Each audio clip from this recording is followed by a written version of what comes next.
How to create a new post on RedNote app. Hello everybody, welcome back to our channel. Today in this video we are going to guide you through on how you can create a post on your RedNote app, the very first one if you haven't. So let's just get started and look out on how we can do that. So first of all, go ahead and launch the RedNote app on your device and make sure you're logged in into your account. If you haven't downloaded it, you can download it from your available app store and then you can log in using your credentials.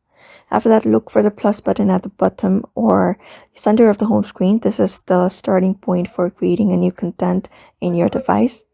And here, RedNote typically allows you to create photo posts, video posts, or text-based posts. So you can select any of the posts or create any of the posts that you want. And after that is done, you can go ahead and tap on next. For example, I'm creating a photo post for now. Once you've selected the picture or your video, bottom up, you can go ahead and select the music you want, and after that you can also add effects, text, sticker, or crop out your video, and also have different features available like adding collage and different kind of editing options available right here. So after that is done, you can go ahead and tap on next. You can go ahead and add a title or caption to your post.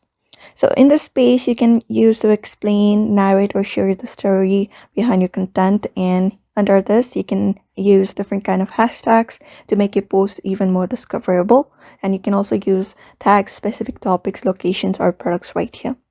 After that, you can find this public section, which means that is your privacy settings. So from here, you can decide if you want your post to be public, private, or visible to specific user. Once everything looks good, you can tap on publish or post to share your content with the community, and your post will now appear in your profile and the feed of other users.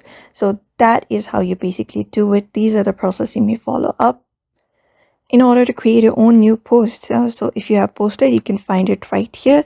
So therefore, these are the processes you may follow up in order to create your own very new post in the RedNote app. So therefore, I hope this video was helpful to you, and thank you for watching this video. And if you have got any questions, you can just drop them down in the comments below, and I will see you in the next one.